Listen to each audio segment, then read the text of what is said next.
नमस्कार। आज से एक मैं नई वीडियो सीरीज शुरू कर रहा हूं जिसका नाम है सच्चे अनुभव।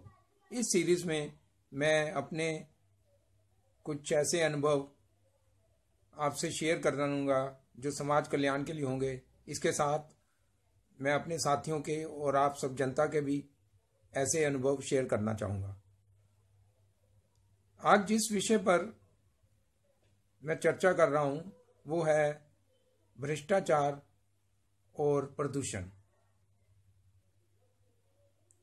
प्रदूषण की रोकथाम के लिए कोर्ट आदेश दे रही हैं सरकारों को, सरकारें आदेश दे रही हैं अपने विभागों को, लेकिन क्या विभाग के जो अफसर हैं वो ईमानदारी से काम कर रहे हैं?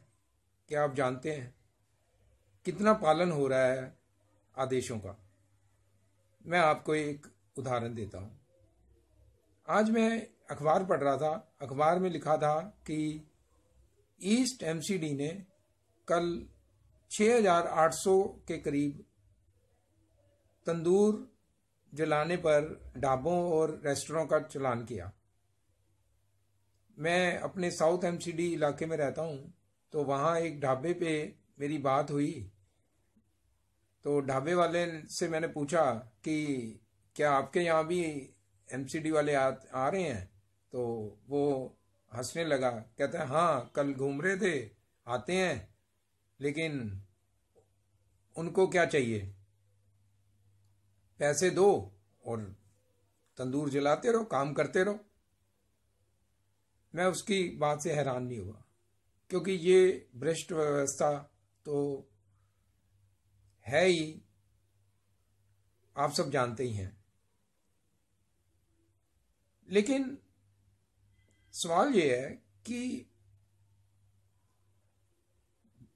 वायु प्रदूषण जैसा गंभीर मसला जो हमारे स्वास्थ्य के लिए एक बहुत ही नुकसानदायक बन चुका है, उस पर अफसर लोग भी रिश्वत ले रहे हैं और जनता भी सहयोग नहीं कर रही। तो कैसे हल निकलेगा? कैसे वायु प्रदूषण खत्म होगा? अब आप देखिए, लोग अपनी मर्जी से रिश्वत दे रहे हैं, सरकारें कदम उठाएं भी तो उसका हल नहीं निकलेगा। इसी पर मुझे एक किस्सा याद आ रहा है कि जब अन्ना जी का आंदोलन चल रहा था लोकपाल पर, तो एक मीटिंग थी अरविंद केजरीवाल की, जिसमें मैंने पूछा, अरविंद जी, रिश्वत दो प्रकार की होती है। एक वो लोग जो मजबूरी में रिश्वत देते हैं और एक वो लोग जो अपनी मर्जी से रिश्वत दे रहे हैं। देने वाला भी खुश है और लेने वाला भी खुश है।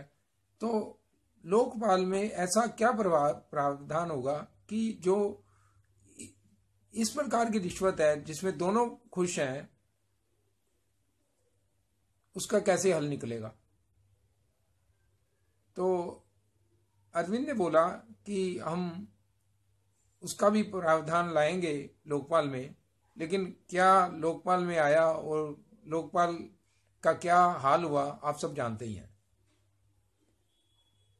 अब समस्या ये है कि वायु प्रदूषण तब तक खत्म नहीं हो सकता जब तक जनता सहयोग नहीं करेगी। सिर्फ सरकारें आदेश लागू कर दें और अफसर रिश्वत लेके अपना लोगों को काम करने दें, प्रदूषण करने दें, तो हल कहां से निकलेगा?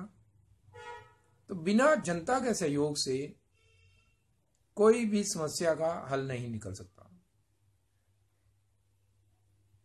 अब आप खुद ही विचार करिए कि आपको अपने स्वास्थ्य की चिंता है या अपने काम निकालने की। तय आपको ही करना है, लाइफ आपकी अपनी है। धन्यवाद।